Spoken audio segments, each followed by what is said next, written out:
Alors quoi? Dieu créa l'homme et la femme à son image, à l'image de Dieu, et il leur dit « Soyez féconds ».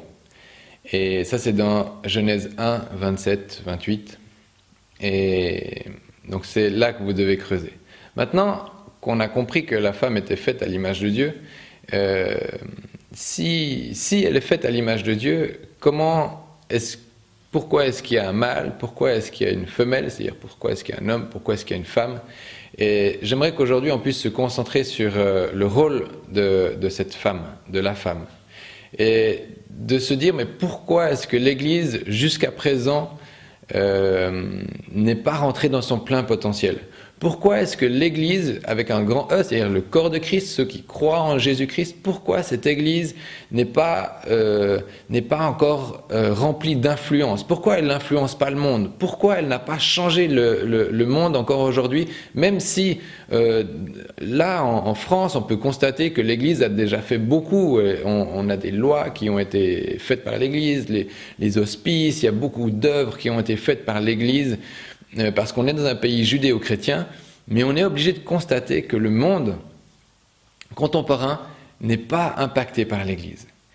Et j'aimerais vous aider à essayer d'imaginer, et si le genre féminin, et si la femme qui rentrait dans son appel pour l'Église, ou si on laissait la femme rentrer dans son appel pour l'Église, c'est-à-dire, qu'est-ce qu'une femme? Une femme a des vertus, une femme a des qualités.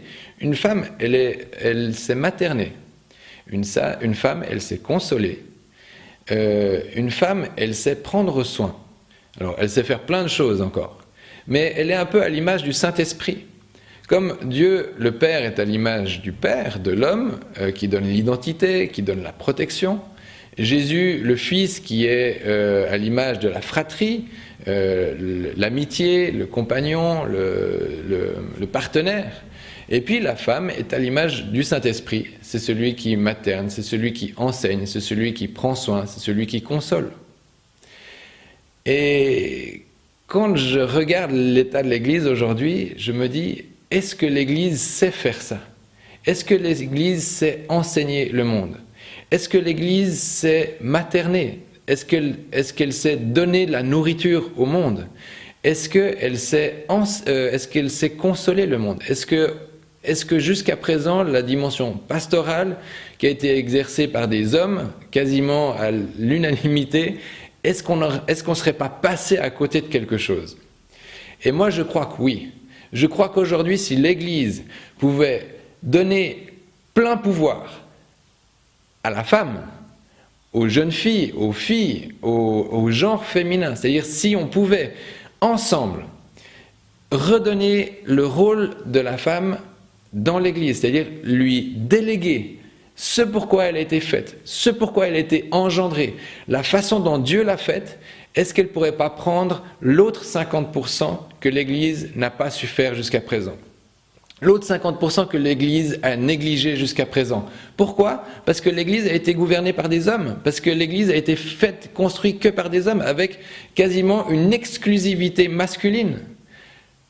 Pour moi, ça tombe sous le sens. Si l'Église n'est pas arrivée dans son appel encore jusqu'à aujourd'hui, c'est juste parce qu'elle a laissé de côté un trésor.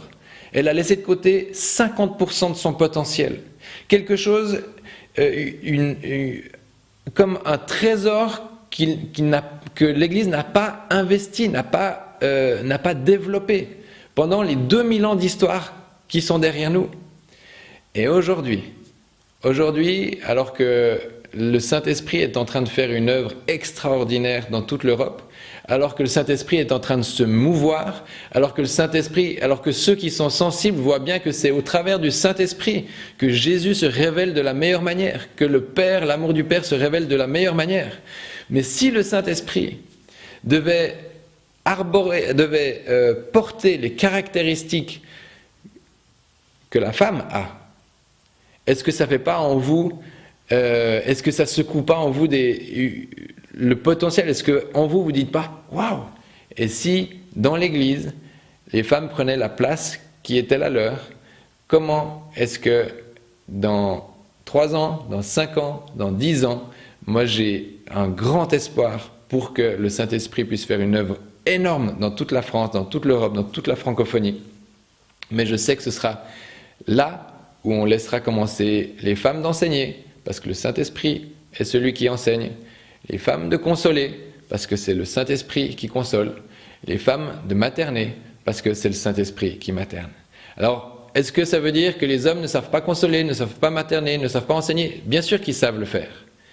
Mais la femme a été faite pour être l'aide de l'homme, et si nous nous privons de son inspiration, si nous nous privons de la direction qu'elle veut donner, que Dieu lui donne de donner, si nous nous privons de tout ça, nous nous privons de au moins la moitié de l'Église. Et moi, en tant que pasteur, je décide, et je veux vraiment ouvrir les voies au ministère féminin, je veux ouvrir la voie à la parole, c'est-à-dire donner une parole à la femme avec un grand F, de façon à ce qu'ensemble, nous puissions changer toute cette nation. C'est elles qui vont infiltrer la nation, c'est elles qui vont aller chercher les richesses. Souvenez-vous dans Exode, ce passage où Moïse dit quand vous allez partir d'Égypte, il donne le mandat aux femmes d'aller chercher et d'aller prendre, parce qu'il y a une faveur qui a été déposée dans le peuple égyptien, et le peuple égyptien allait donner leur trésor, c'est-à-dire allait donner les vases d'argent, les vases d'or, et le mandat qui a été donné, il a été donné aux femmes. Et moi je crois qu'aujourd'hui, les femmes vont être celles qui vont ramener la richesse de Pharaon, la richesse de ce monde dans l'Église, parce qu'elles ont été faites pour cela, elles ont été faites pour être en relation avec les gens et pour pouvoir faire ce travail que nous les hommes jusqu'à présent, on n'a pas su faire. L'Église aujourd'hui est pauvre, l'Église aujourd'hui travaille avec des bouts de ficelle, mais sachez que si vous commencez à libérer les femmes dans le ministère, libérer les femmes dans leur appel, il va y avoir une grande richesse qui va inonder toute l'Église. Alors, réfléchissez à ça, creusez les textes et voyez comment Dieu nous a fait la femme et l'homme à son image et que nous n'avons pas le droit de nous couper de la moitié de l'Église. Allez, à tout bientôt.